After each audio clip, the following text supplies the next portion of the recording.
ओम साई राम। अध्याय 47। श्री साईनाथाय नमः। पुनर्जन्म, वीरभद्रप्पा और चैनबसप्पा, सर्प व मेढक की वार्ता।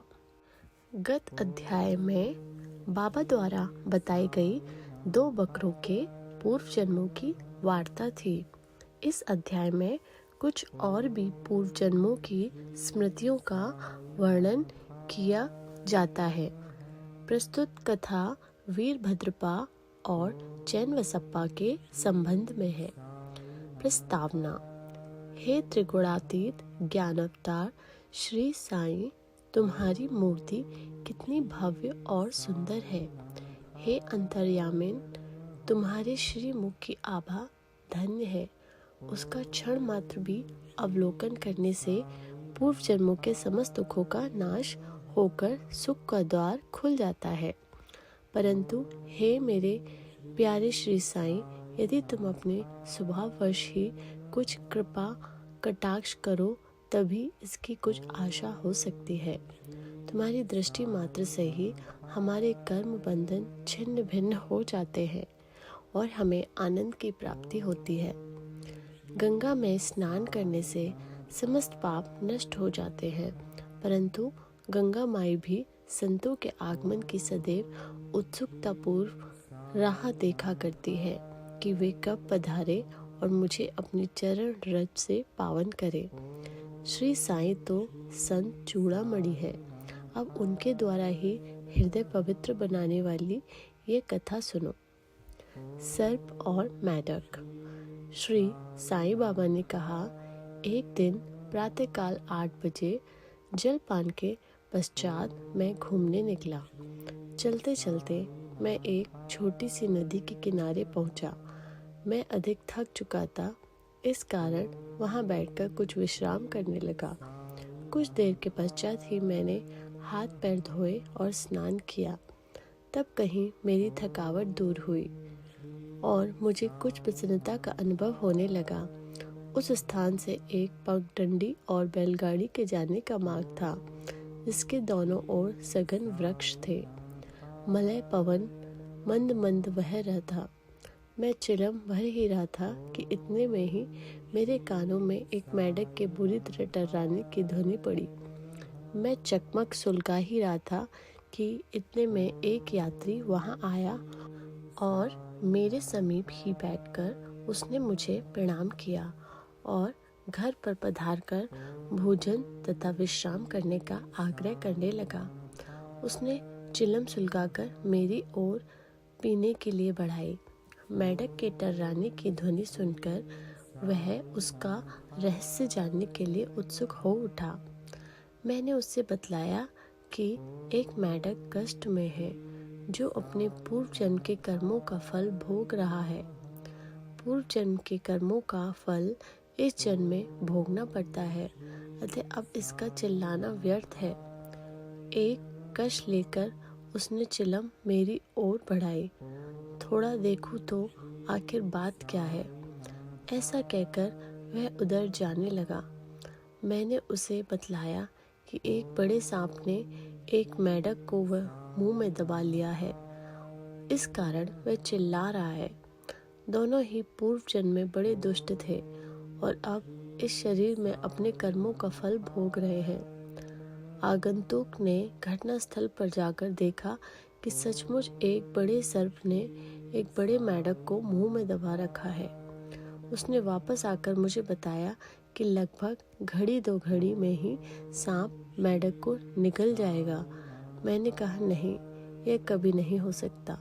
मैं उसका संरक्षक पिता हूँ और इस समय यहाँ उपस्थित हूँ। फिर सर्प की क्या सामर्थ्य है कि मेढक को निगल जाए। क्या मैं व्यर्थ ही यहाँ बैठा हूँ? देखो, मैं अभी उसकी किस प्रकार रक्षा करता हूँ। दोबारा चिलम पीने के पश्चात हम लोग उस स्थान पर गए। आगंतुक डरने लगा और उसने मुझे आगे बढ़ने से रोका कि कहीं सर्प आक्रमण न कर दे।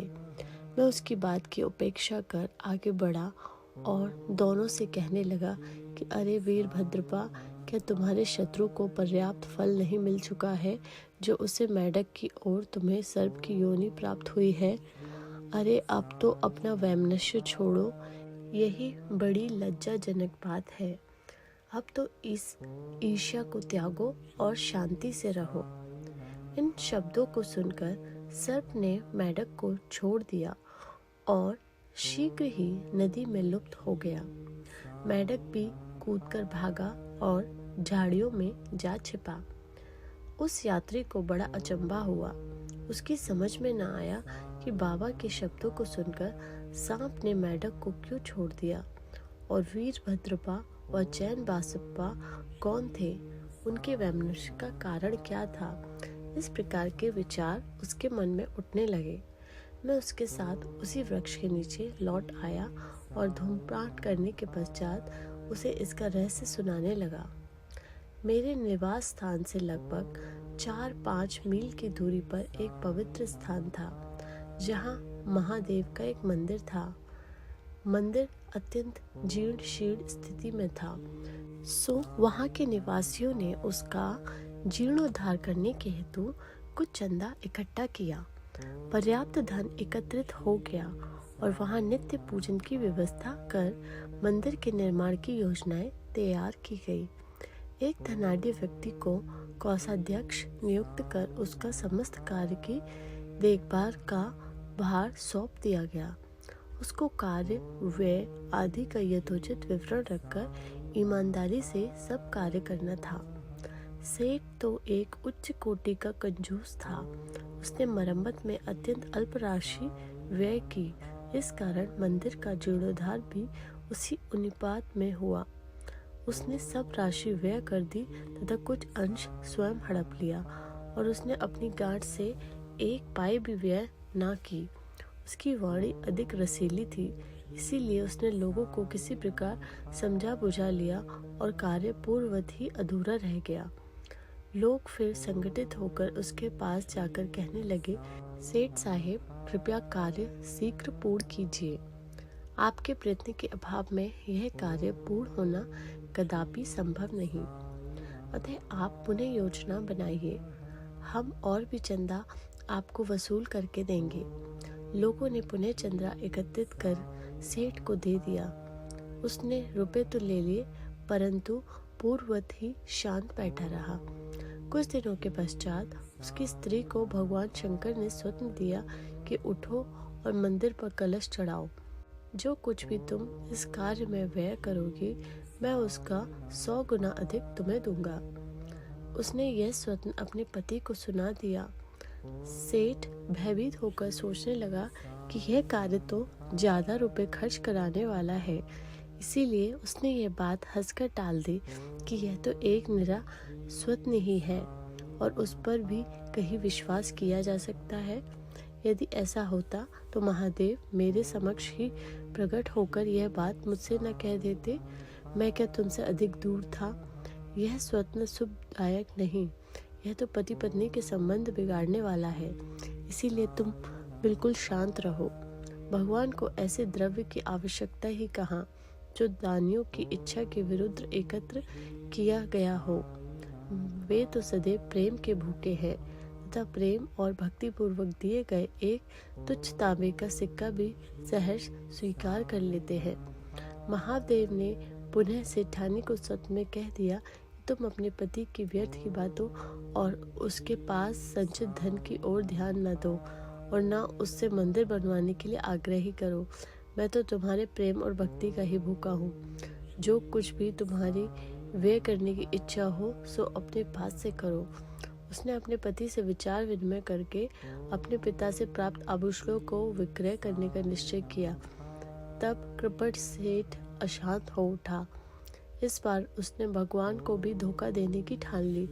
उसने कौड़ी माल केवल 1000 रुपये में ही अपनी पत्नी के समस्त आभूषण स्वयं खरीद डाले और एक बंजर भूमि का भाग मंदिर के निमित्त लगा दिया, जिसे उसकी पत्नी ने भी चुपचाप स्वीकार कर लिया।